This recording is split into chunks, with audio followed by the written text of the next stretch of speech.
There are over 7 million mentally ill and emotionally disturbed children in America.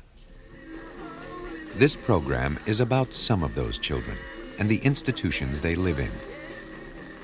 Children of Darkness, next on non-fiction television. This program is made possible by a grant from the Independent Documentary Fund, which is supported by the National Endowment for the Arts, the Ford Foundation, the Corporation for Public Broadcasting, and public television stations, with additional funding from the following.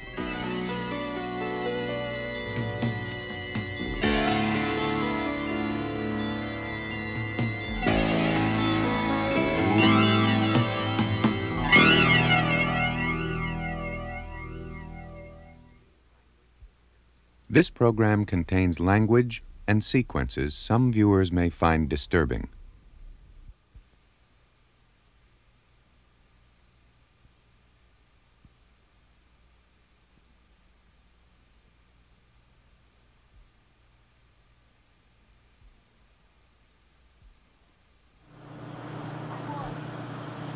His name is Brian. Along with 16 other mentally ill children, he's on a bus trip to the zoo. Brian believes that somebody is following him. A truck. Truck's following us. A truck's following us. A truck's following us. A truck's following us. That guy back there is driving me crazy. Oh, God. Oh, God, they dropped in. Oh, God. Oh, John Wax, you better stop that truck. John Wax, you better stop that truck. I'm going for bus!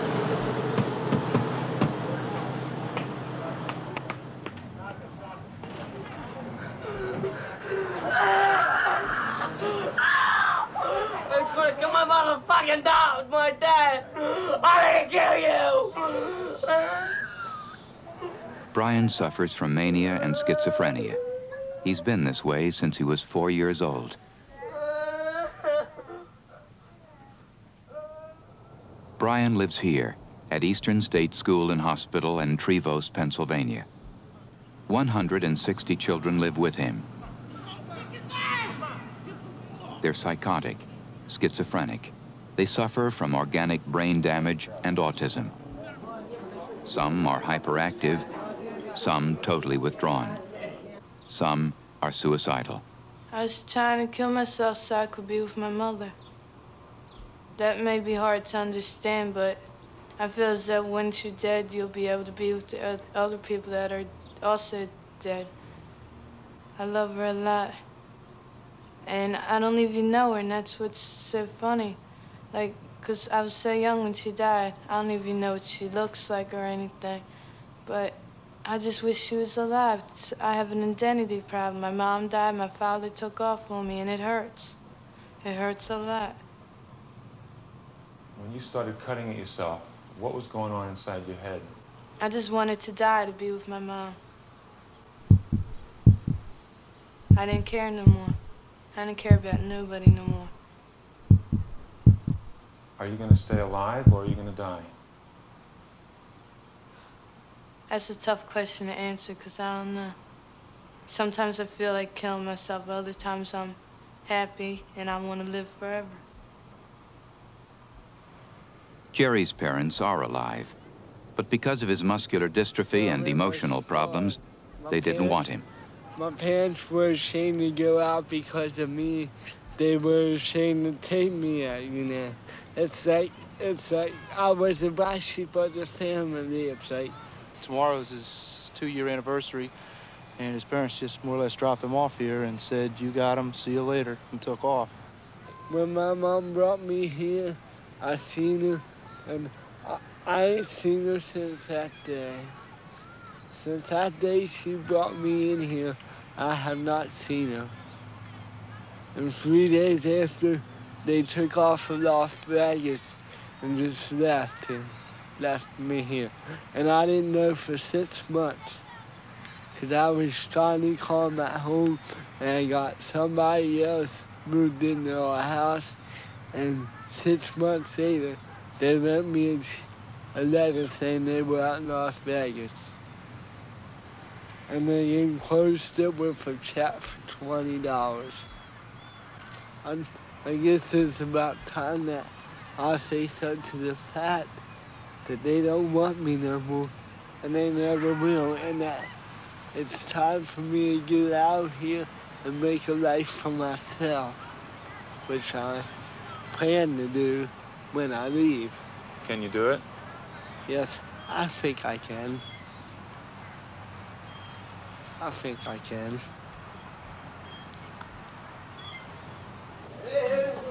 Many of the children at Eastern are chronically mentally ill. They'll never see what we see, hear what we hear, think in ways we do. How much lube you got in there, son? Brian McAnally has lived at the hospital for the last 4 years. Oh, it's me. I want to go swimming, that's what I want. Oh, wait. Yeah! Praise the Lord, Jesus. Praise the Lord. We're buddies, right? Thank you, everybody, for coming. Thank you. Praise the Lord. I want you to lay down, please, Brian. Come on, I want you to lay down, okay? Don't get me sweat. I'm not going to get you sweaty. I just want you to lay down. Lay down, Mark. Because I think you need to relax. Okay. You're a little bit upset, okay? Okay. All right, I'll be outside the door if you need me, okay? It's a dentist's office. It's a dentist's office. Hi, doctor. Do you know what's going on with him? What's the matter with him? You know what's going on? Not really. Brian is... It's kind of scary. It's falling, the house is falling down. Brian's a very psychotic young man, and Mark. so like I said, he was doing really, really well up until about a month or so ago, and he started just regressing, going completely the opposite way. It's like he's coming unglued, and he's hallucinating a lot more. He really has no sense of what reality really is. The other night he was in his room crying, and I knocked on his door to open up and said, "Brian, what are you crying about?" He said, "I got hit in the head." And I said, "You got hit in the head? Who hit you?" I got hit in the head. He said, "I was looking out the window and the sun hit me in the head." And he was like really upset all night about, you know, looking out the window, getting hit in the head with the sun. He's having a really rough time. But tomorrow night we have a van ride, all right? And if you're good and if you feel better, maybe we'll take you out on the van ride. Okay. All right? You're gonna stay back with me, Brian. You're not gonna go to the canteen. Oh, no! You don't have any money, Brian. Brian? Settle down, Brian. Come on. Now settle down. That's it. You breathe. That's it. Come on, lay down on your bed. All right, come on. Brian, no, you're not going to take this over. Come on. Well, Brian, you want us to take it out of your room? No! Come on, I want you to lay down. Come on. I want you to... Yeah, you're getting Brian, yourself... you're getting all worked up. Come on. Come on.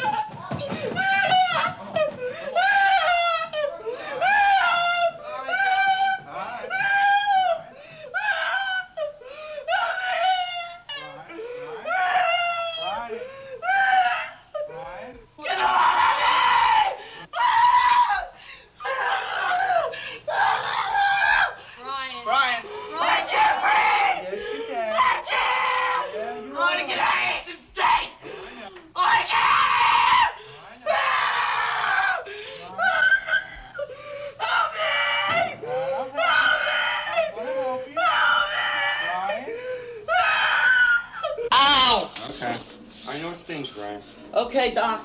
That's all right. All right, that's good. Oh, Doc, that feels Very good. Oh, Very I feel good. good now. Oh, Okay, I can dance. Why don't you stay in here for a few minutes, okay? Thank you, Mr. Don. Okay. Thank you. Thank you. Okay, sit down.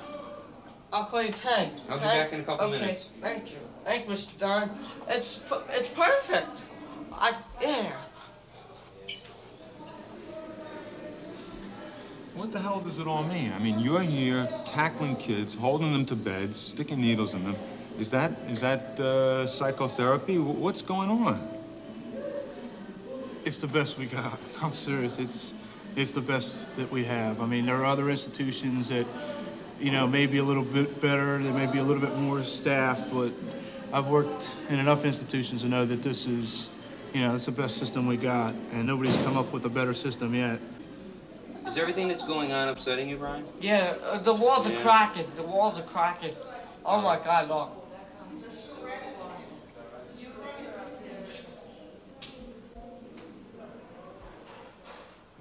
Raphael, walk with the group, please. Eastern State is the largest children's state psychiatric hospital in America. This year's budget is for $13.5 million. That's $84,000 per year per child. For this, each one gets food, medication, and a place to sleep. For those who could benefit from it, there is almost no one-to-one or any other form of psychotherapy. The major therapy at Eastern is drugs. Almost every child there gets some form of psychotropic medication.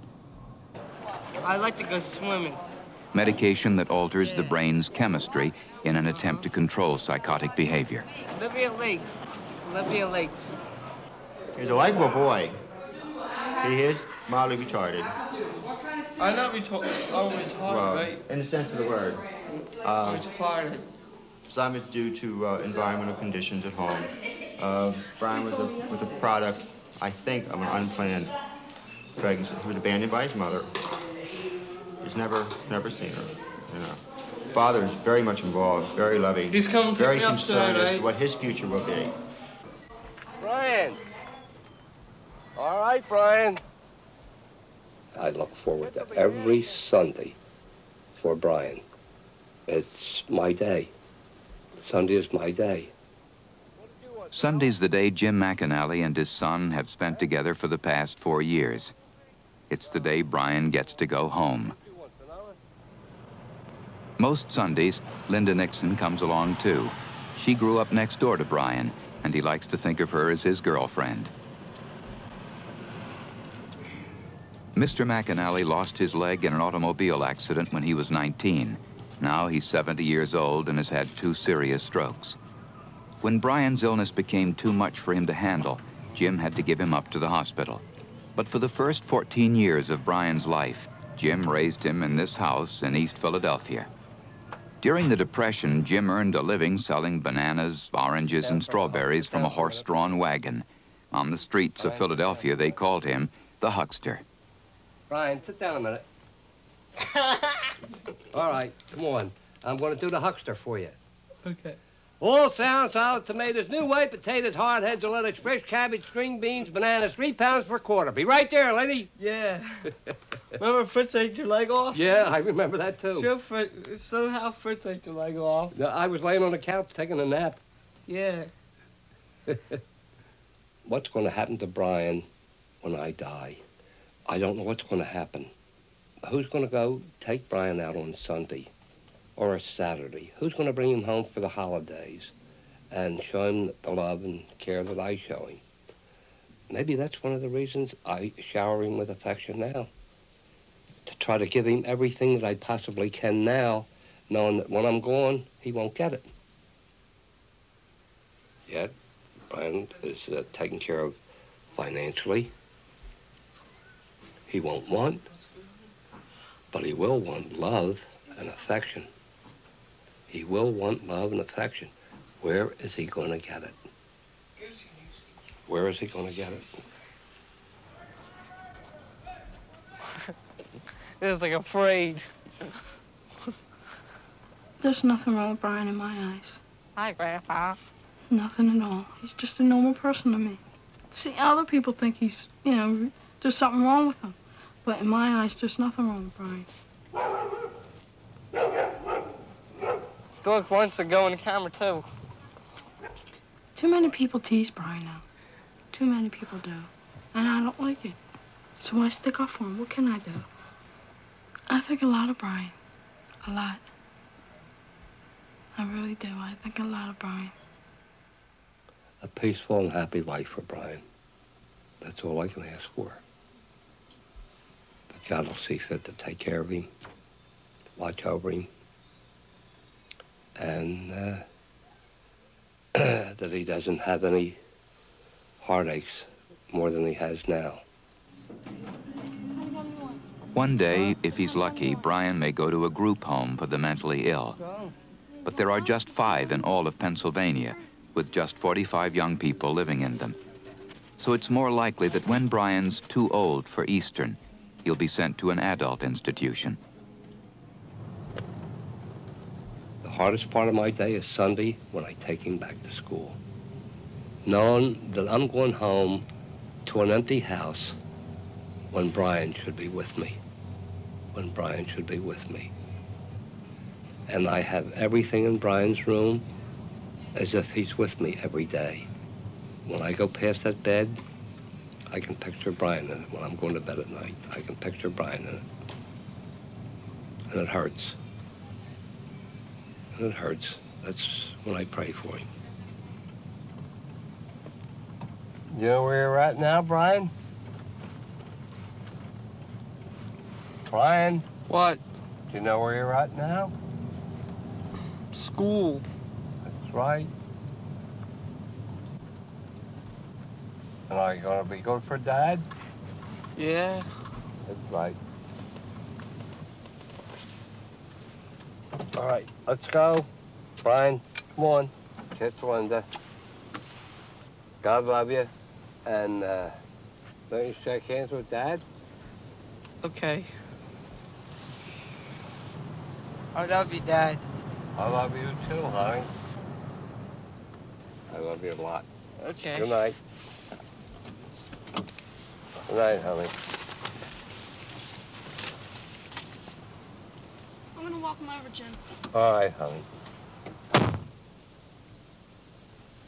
This is the hardest part of the day. Just bringing him back here, knowing that I won't see him till next week. There's no Brian in the bed upstairs. I can't tell you anymore.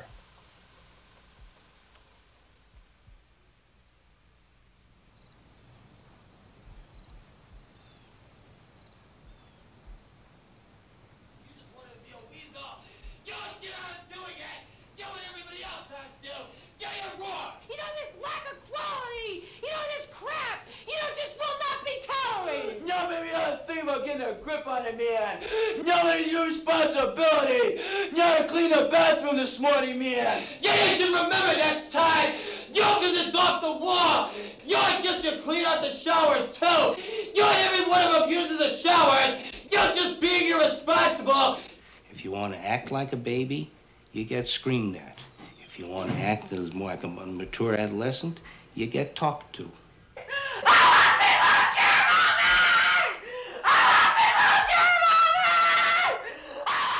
One of the things that we do here is we don't bullshit kids. We don't tell kids that this is some kind of utopia, that everything is going to work out for you, that when you leave here, everything is going to be roses. We don't tell them that out there is a nice place either, because it's not. You don't even have enough self-esteem, okay? You don't make sure things get done. So I suggest for the next time you should put more quality on it. The name of the place is Elan. It's a private residential treatment center for out-of-control teenagers. What you're watching is called a haircut. If you break one of the rules or your attitude isn't right, you get yelled at. Let me tell you something, Martha. What you handed in, it's unacceptable. Why can't people accept me for me? The teenagers who come here are not mentally ill. Psychiatric hospitals don't work for them. They're alcoholics, drug addicts, and drug pushers. They're teenagers who have victimized others and themselves. I just, I treated myself like scum. I was scummy. I sold myself to men who I didn't even know, didn't even care, didn't care about me.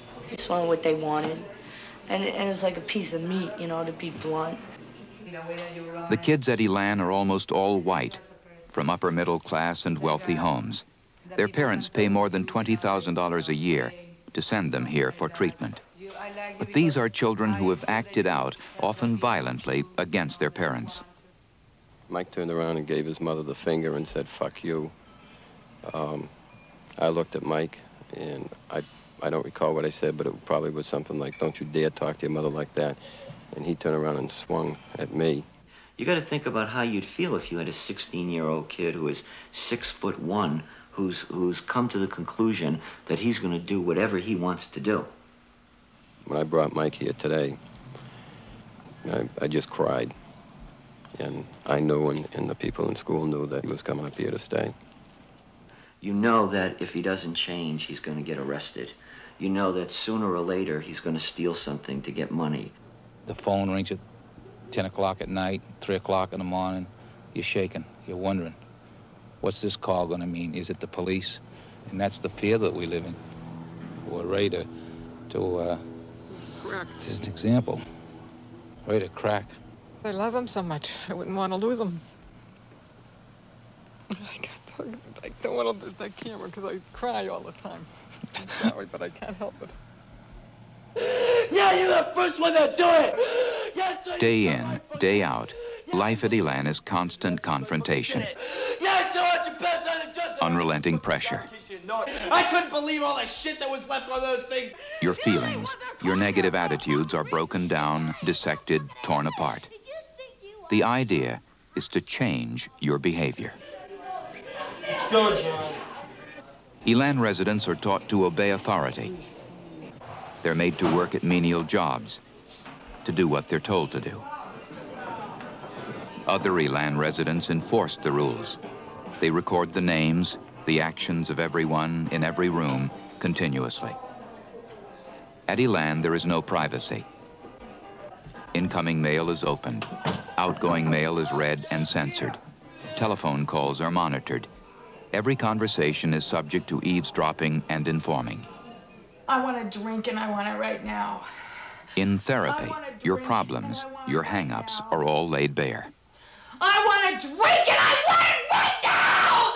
I want to drink and I want it right now! I want to drink and I want it right now! I want to drink and I want it right now! I want to drink and I want it right now! Again! Again!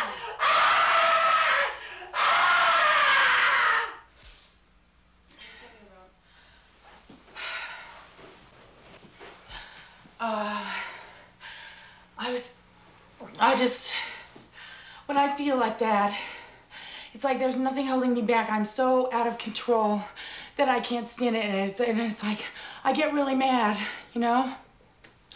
I think because I know exactly what I'm doing, but I still want it. You know, I don't care about anything else but that. Before I came to Elan, about 6 months before, I had like 3 suicide attempts in a row. And it was in the back of my mind that, you know, if I drink again and if I go as far as I've gone before, I'm not going to be living anymore. Diane comes from a prominent Tucson family. She was a straight A student and won a scholarship to the University of Arizona. But drinking and drugs became problems she couldn't control.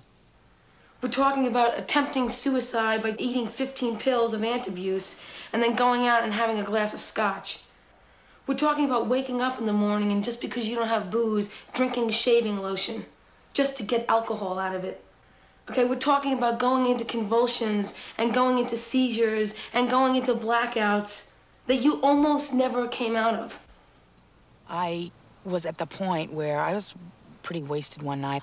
And I went out and I got a butcher knife and, you know, started stabbing myself in my stomach, which partly because I wanted my father to, you know, come and say, it's okay, Diana, you know, you're gonna be all right. You know, you're a very sick little girl. We'll take you to the hospital and, you know, sew you up. And I just wanted him to know that he loved me because I felt like he didn't. I felt like nobody did. You have to make the decision whether or not it's worth it for you to live. You have got to do it for yourself. I want you to think about the times that you could never sit somebody down and spill your guts out. And I want you to say, I'm lonely and it hurts me. Hold hands and think about that. I mean, let's get in touch with what you are. I'm lonely and it hurts me. Think about that, Diane. I'm Think about lonely that. Come on. and it hurts me. Think about what goes on inside. I'm lonely and it hurts me. Let's go. I'm lonely and it hurts me. Come on. I'm lonely and it hurts me! I'm lonely and it hurts me! I'm lonely and it hurts me! Tell us about it! I'm lonely and it hurts me! I'm lonely and it hurts me! I'm lonely and it hurts me! Get it all out. okay to cry. When I say no, you drop your hands and you all say no. No. No. No. No. No. No. No. At Elan, you succeed and survive if you accept the program. If you don't, there are punishments. They're usually called learning experiences. Residents are made to wear signs for days, sometimes weeks, bluntly spelling out their problems and failures. Like what I do, you know, If their behavior is deemed infantile, they're made to wear diapers over their clothes and to carry rattles. If they become hostile or act out, they're put into a ring. There they have to physically fight one Elan resident after another until they're beaten and give in to the group. We weren't permitted to film the ring and a lot more at Elan. We weren't supposed to film the boys you're looking at now. When they refused to participate in the Elan program, they were put in this dumpster filled with garbage. They've been living in it for 2 weeks. The boy outside the dumpster is guarding them. If they escape, he'll be put inside. Many Elan residents have tried to escape, but they've all failed. When they've managed to get off the grounds, trackers are sent out after them. When they caught this 15-year-old boy, he was put in a rabbit suit and leg shackles. Why did they put you in chains and in a rabbit suit? Because I ran away.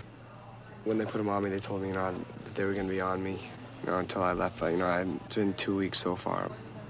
What does it do? Okay, it humiliates him and it restricts his movement. He's run away from here 4 times, okay? He's run away from every place he's been before at least 17 or 18 times. I won't run away again. I told him that. I told him I won't run away again, but if they were going to put me in jail, they'd put me in jail. If they wouldn't, they'd have to make me walk around with shackles on. This boy's been in and out of juvenile detention centers for years and faced charges of breaking and entering and assault. For him, it was either Elan or jail. The kid has no idea what prison is like. Somebody has got to introduce to him some realistic concepts of what's ahead of him, and he's gonna hit jail if he doesn't change. What's gonna happen to him? He's 5'6", he's got bright orange hair and blue eyes. How long is he gonna last in jail? I'm not a dog, I'm not even a person anymore, This is supposed to be America, I still have rights as a human being to walk around. And I can't even do that with these things on him. Those things stay on him. He decides how long they stay on him, not me. He makes that decision. If he came up to his director tomorrow and said, I want to get back involved, I want to change, okay? I want to participate, I want to try again, they would come off like that. Okay, if he wants to act like a criminal, he'll be treated like a criminal. It's that basic.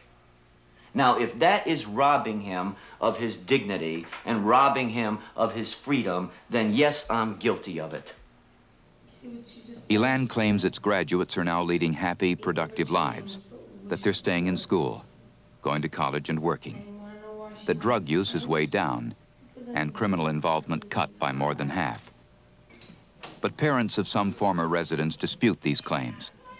When Rhode Island parents complained, the state investigated and found that of 117 former Elan residents from that state, 70 had been arrested, and that one is serving a life sentence for murder in South Carolina. Nevertheless, this year, parents from more than 22 states and 8 foreign countries will send 200 of their children to Elan for treatment. No, you did it anyway! No, you just wanted to, man! No, you don't really care! In the United States today, 5 million acutely mentally ill children need treatment of a very different kind.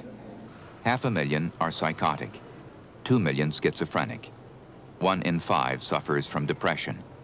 They need immediate psychiatric help, usually in hospitals. For most Americans, private psychiatric hospitalization isn't possible. The cost for one child can be as much as $120,000 a year. Medical insurance doesn't come close to paying for it.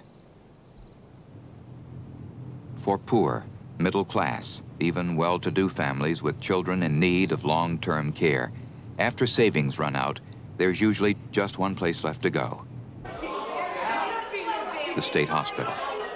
In our country, 20,000 children are admitted to them every year.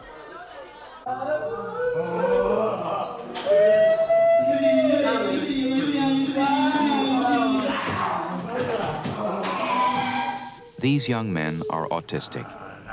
They came to Sagamore Children's Center in New York when they were 5 or 6. Now they're 17, 18, some are 22 years old. Many have lived at this state hospital for more than 14 years. You don't have a pencil, you need a pencil. Joe Romagna teaches autistic children at Sagamore. He's been doing it for the last 12 years. I'll get you. I'll get you. Many of the children in Joe's class get some form of psychotropic medication. The drugs Howard gets control his epileptic seizures, but their side effects can put him to sleep. Let me see. Anybody in here? There he is. There he is. All right. Feel any better? Ready to do some schoolwork? Come on, let me give you some work to do. You make me earn my pay, Howard. I can't have you sleeping here. I can't have you sleeping here. That's too easy. That's too easy, Howard. Let's see. Maybe this will wake you up. All right, Howie. Let's try this, buddy. Let's try this. All right, we can take these. Oh, excuse me, ma'am. Why don't you wash your face? Go ahead. Uh-oh, this is gonna hurt. Look out for the shot. Oh. What I hope for them is that they can be happy and be taken care of all the time. I don't have hope for all of them they will be like you and me. I don't think that's possible at this point. You take a kid who's 18, 19 years old, hasn't learned yet to speak, can't write his name yet. You know, I have hope that they're going to be totally normal. I can't say that I always felt that way. When these kids were 7 and 8, I used to think so. A specific kid, I would say, yeah, this kid is he'll make it. He'll be, he'll straighten out. He'll be a lot better off than this. But 12 years later, I see a kid almost the same as he was. He's gotten a little bigger. He shaves now, or somebody shaves him. But he's not totally. He's not a hell of a lot better than he used to be. Autism, as far as researchers know, may be caused by brain damage, organic brain disease, or by genetic factors. One hypothesis is that autistic children inherit a lack of resistance to a virus that destroys part of their brains. A child can be born with autism, or it can take as long as 3 years to appear. But early on, there's usually a feeling, a recognition that something is not right with your child. Spell Lisa for me. Spell Lisa for me, Lisa. No, put your pencil down a minute. Oh, just spell Lisa for me. Don't write it, spell it. How do you spell Lisa? What letter does it start with? L. Good. Then what's next? I. Uh-huh. Then what? K. No, that's a different word. You're looking at the wrong word. Spell Lisa for me. L. Good. I. Yes. What's after I? Lisa. L-I. S. Good. What's next? A. Good girl. Very nice. Lisa, okay. What's the next word we have? So much effort for so little. A lot of people say that. A lot of people say that. It's not a little to me. It's not a little. It's not a little. A kid, he's a kid. And, he deserves a chance to be here like everybody else. He deserves a chance to get better, to enjoy himself. What are you doing, Howard? The kids need to have somebody close to them. And it's important to me, while I'm doing what I'm doing, that I'm close to the kids, too. Come on. They are, a lot of them, very special to me, the kids. Some more than others, the ones I know longer, I feel very close to them. I have no plans to do anything but this for the rest of my life. I mean, I'm certainly comfortable doing this. I get a good feeling when I work with these kids, and I think I'm doing something for them. And I think they appreciate me, What do we send you to school for? You character. Sometimes you can bother me, but sometimes you gotta do your work, right? Right? You didn't do any work. In their way, I think they love me. Like I said, they can't tell me that, but it's possible. 100,000 children in America have autism. Most of them live a normal lifespan. They grow up, they grow old, but they usually don't get better. And they can get much worse.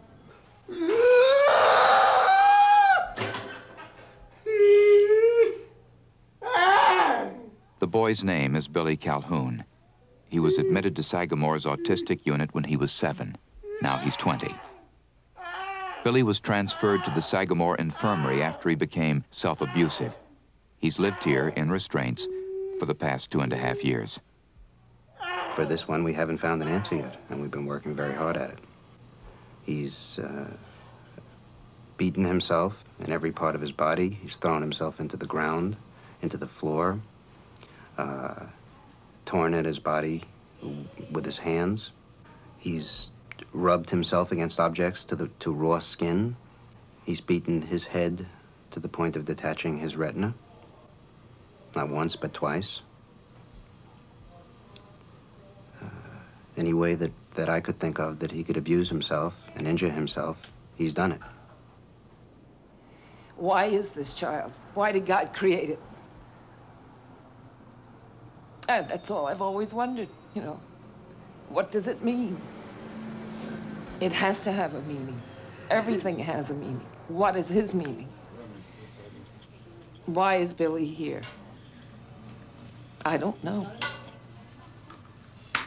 It's all right, Billy. It's okay, Billy. Come on. 3 times a day, Billy Calhoun is made to walk so his muscles don't deteriorate. The rest of the time, he's kept tied up. During those walks, he's watched carefully because of his previous violence towards the staff. Doctors at Sagamore have tried drugs and special diets to try to help him, but so far nothing has worked. Now they're considering more radical treatment, including aversive shock therapy.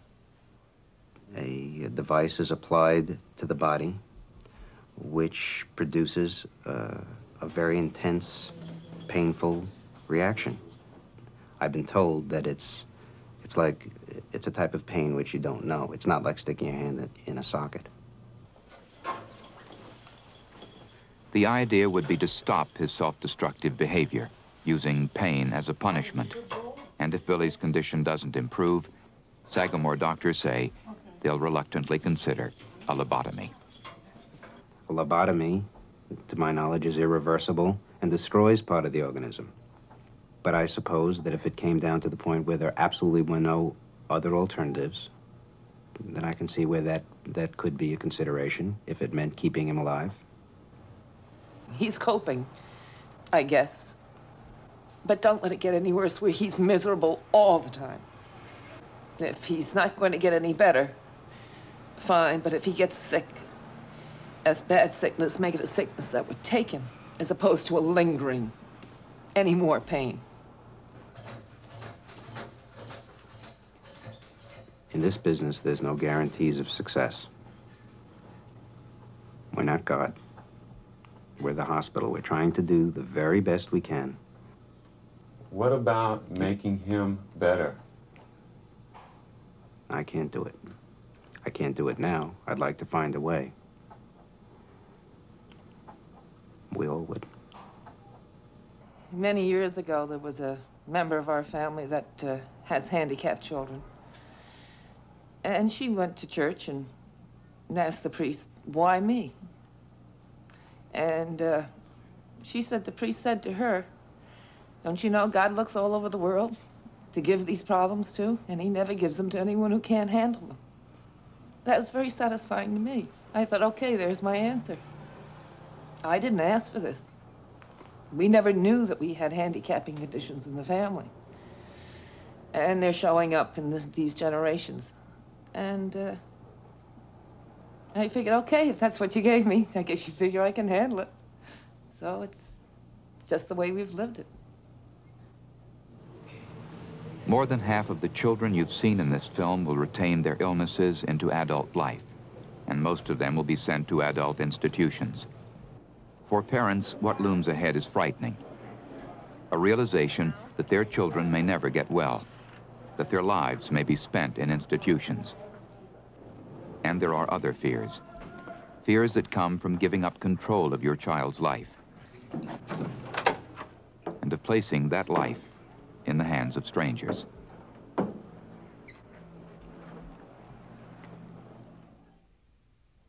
In the United States, more than 500 mental patients, including teenagers and children, die each year in hospitals for reasons that are questionable or unexplained. 3 of those deaths, all involving young people, and all under strikingly similar circumstances, took place at South Beach Psychiatric Center in New York. August 13, 1979, Anthony Ruggieri, a severely depressed young man, was sent to South Beach by his parents. Within 10 days, Anthony Ruggieri was dead. October 10, 1980, 19-year-old Judy Singer arrives at South Beach. She dies 6 days later. At South Beach, both Judy and Anthony were tied down in straitjackets. Both of them were placed in seclusion rooms. Both were given massive amounts of psychotropic drugs. According to South Beach records, Anthony's order was for more than 8 times the maximum daily recommended dose. The doctor who ordered Anthony's medication and who supervised Judy Singer's treatment just before her death was Dr. Jonathan Kane, Chief of Service for the South Beach Intensive Care Unit.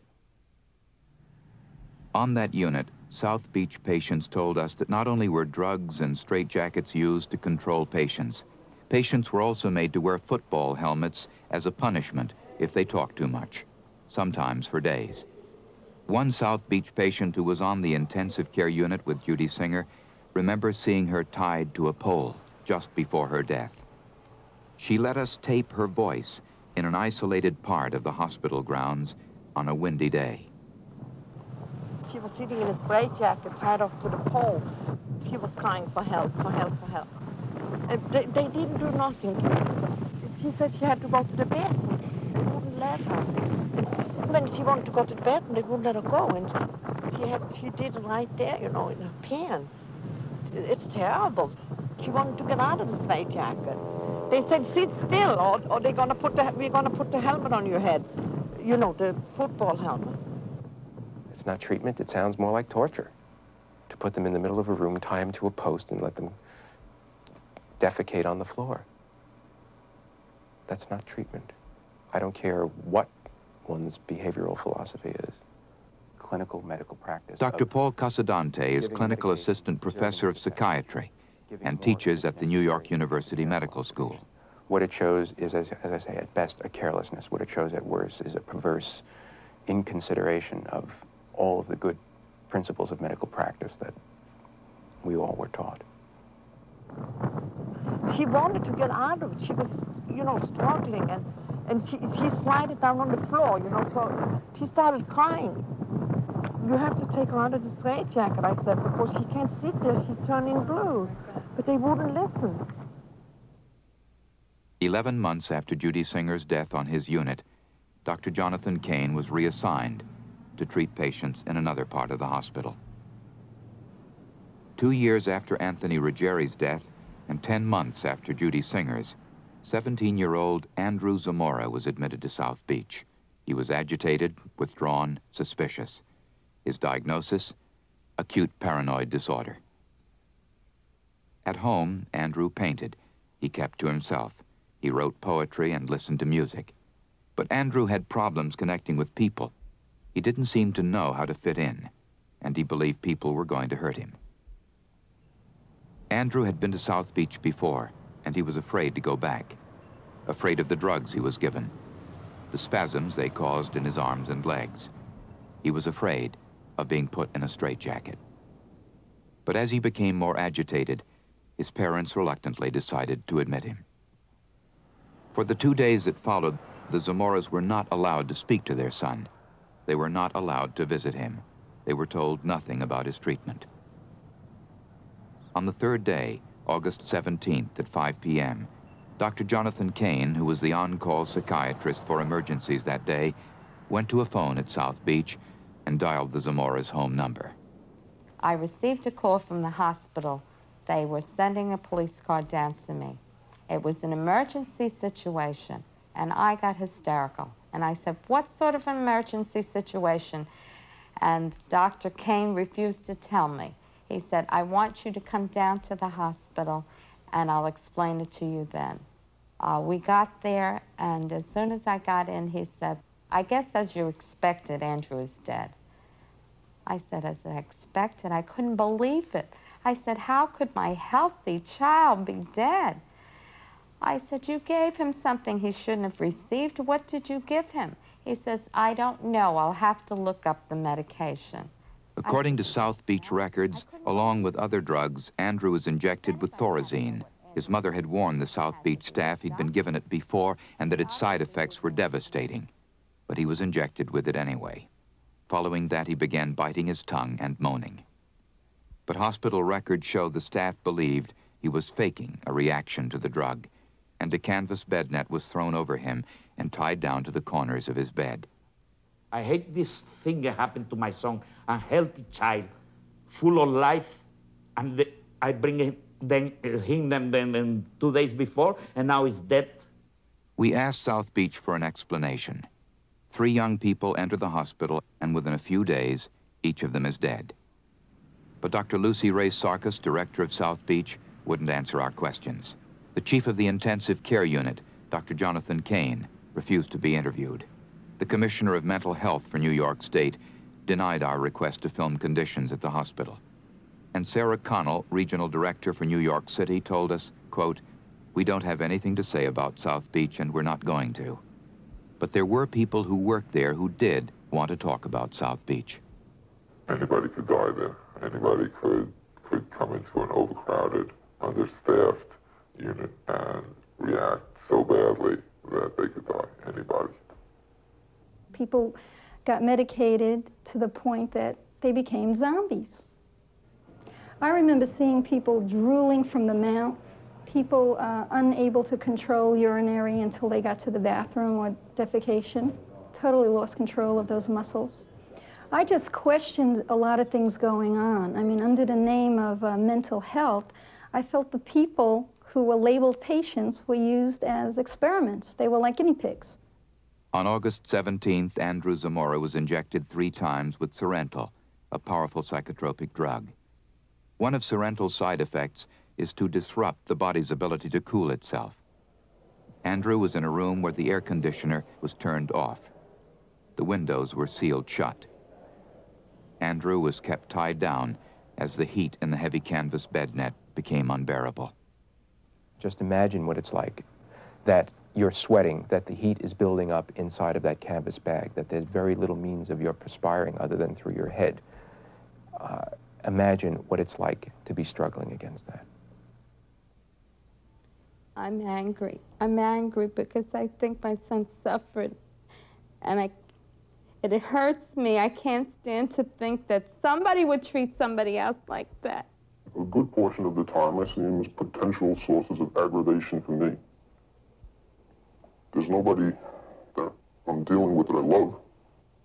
And just to be sure that I don't feel any sort of attachment like that, I just go to the opposite extreme. I still have a hard time seeing the people I'm dealing with as people. Andrew had no control over his tremors now, the muscle spasms. His eyes rolled back in his head. And now the staff had second thoughts about him faking a reaction to the drugs. So they gave him more medication to try to control the side effects. By that time, though, drugged and tied down, what had happened to Anthony Ruggieri and Judy Singer before was happening now to Andrew Zamora. And at 4:45 p.m., he was dead. If I said they killed him, would I be wrong? That indicates to me a deliberate attempt on the part of the staff. If I said they let him die, would I be wrong? That you would not be wrong. I tried for 8 years putting reports about that place. And I just quit because it fell on deaf ears. No one wanted to hear it. We have had patients hang themselves in a 6-foot closet. 2 of them. They just walked inside the closet, tied something around their neck, put it on the hook, and just sat down and hung themselves to death. Where was the staff?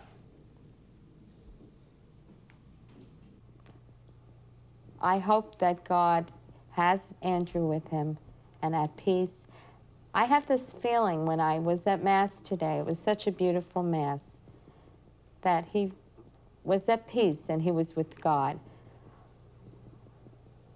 I believe that there has to be a better world in this life because I think there's too much suffering and pain in this life, and after we die, there has to be a better world.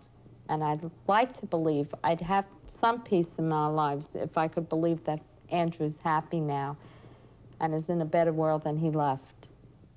The most thing I can love in my life is my son. Very much. I can't even express. I am suffering now because of him, and I'm blaming myself of his death. And I love him very much, very much. I can even, I don't have the words to express the love of my son. The most important thing in my life today is to communicate with my son. Communicate. And I want him to tell me, Daddy, you're right. You was a nice man. You're not guilty of my death. But now when I don't have my son, God, you help me. Help me talk to him. Help me talk to him and telling him all the wrongs I did to him, that I feel sorry. He cannot hear me. When I'm looking at him in the funeral parlor, I talk to him, he cannot talk to me, and now I want you to be between him and me and telling me what he feel about me. In the year and a half since Andrew Zamora died, there have been 62 more patient deaths at South Beach. New York State is currently investigating 14 of those deaths, which they consider questionable and unexplained. Dr. Jonathan Kane, Chief of Service of the South Beach Intensive Care Unit, resigned 3 months after Andrew died. What I think this should serve to show is that without careful clinical supervision, without well-trained people, without people who are interested and concerned with their work, that incidents like this can happen.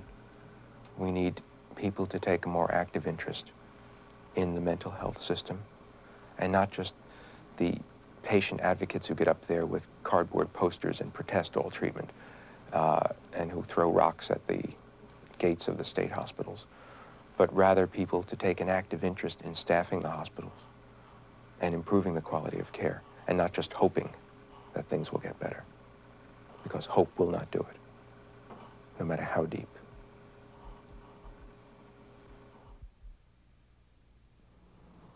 Are you going to stay alive or are you going to die? That's a tough question to answer because I don't know. Sometimes I feel like killing myself. Other times I'm happy and I want to live forever. Denise ran away from Eastern State Hospital just before her 18th birthday. Neither hospital officials or friends know where she is or what's happened to her.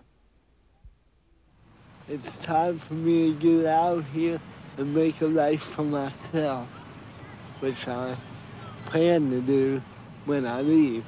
Can you do it? Yes, I think I can. I think I can. Jerry did leave Eastern State and is now living by himself in a small Pennsylvania town. So far, he's been unable to find a job, but he's determined to stay out of the hospital and to make it on his own. I'm going to do the huckster for you. Okay. All sound, solid tomatoes, new white potatoes, hard heads of lettuce, fresh cabbage, string beans, bananas, 3 pounds for a quarter. Be right there, lady. Yeah. Remember Fritz ate your leg off? Yeah, I remember that, too. Brian McAnally is now 18 years old enough to be sent to an adult psychiatric hospital. But recently, he's been accepted by a new group home now under construction in Philadelphia. When Brian moves in, he'll live just 4 blocks away from his father's home. I'm lonely and it hurts me! Tell us about it! I'm lonely and it hurts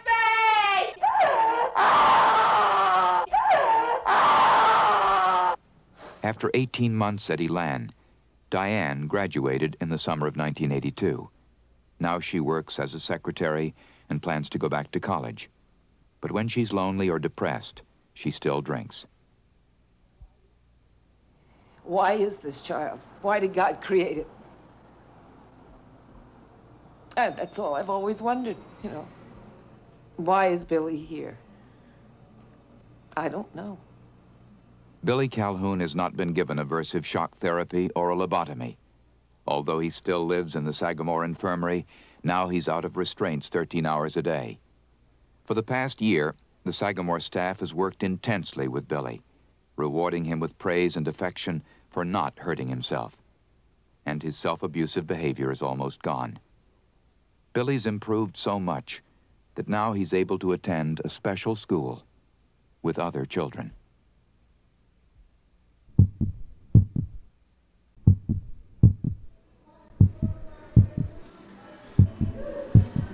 It's the best we got. I'm serious.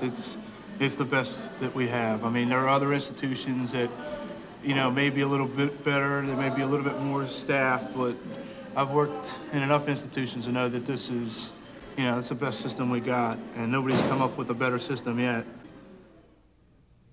In this business, there's no guarantees of success. We're not God. We're the hospital. We're trying to do the very best we can. What I hope for them is that they can be happy and be taken care of all the time. I don't have hope for all of them they will be like you and me. I don't think that's possible at this point. You take a kid who's 18, 19 years old, hasn't learned yet to speak, can't write his name yet. You know, I don't have hope that they're going to be totally normal. I have no plans to do anything but this for the rest of my life. I mean, I'm certainly comfortable doing this. I get a good feeling I work with these kids, and I think I'm doing something for them. And I think they appreciate me, you know.